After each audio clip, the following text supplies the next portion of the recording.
Hello everyone, this is Ben, and it's a short video. I just want to respond to a very common objection to the basics of Christianity. The question goes like this. You have one guy, and he is mostly good all his life, but he never accepts Jesus as his Savior for forgiveness, and he goes to hell.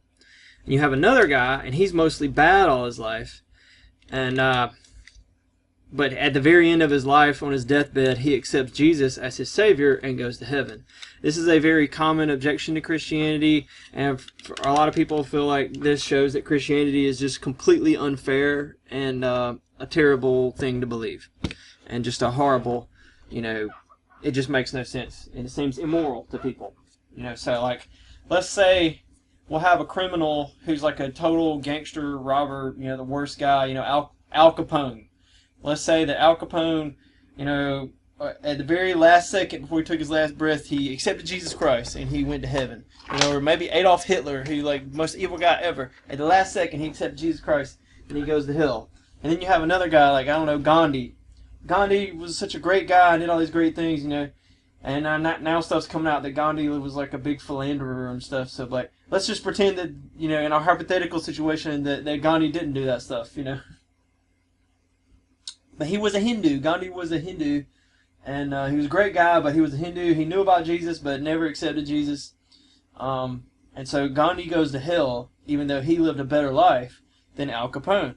And how is that fair? That doesn't seem right. And the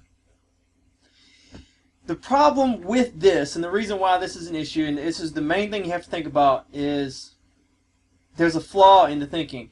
We have to think about other possibilities. So, for example, let's say that I ask you, are you a communist or are you a fascist? And you would say, wait a minute, you're limiting my choices.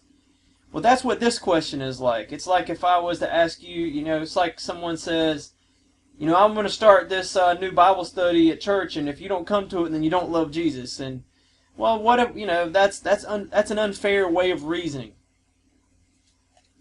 And so, it's called you're giving someone two options, and what if there's a third option? So I want to introduce you to the third option.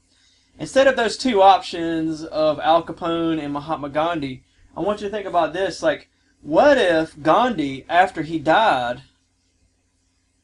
committed more sins? And what if Al Capone, after he died, his life turned around because he accepted Jesus?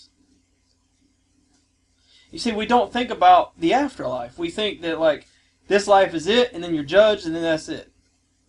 But that's not the Christian view. The Christian view is not, let's judge a person based on how good they are. The Christian view is, we're all terrible, and we're all completely corrupted. Gandhi was doing a lot better than Al Capone, but ultimately, sin is this virus that Gandhi can't defeat, and Al Capone can't defeat.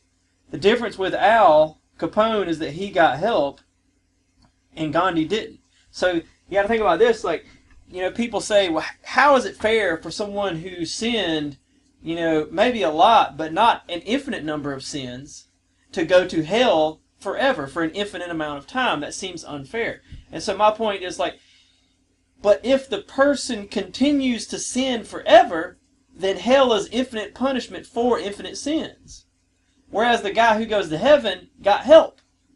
And he, things changed. And so going to heaven or hell wouldn't be about how good you did, but what you made a commitment to. In other words, it's not quantitative as in how good you did, but it's qualitative. It's the directional component. One guy started going the other direction with the help, whereas the other guy didn't.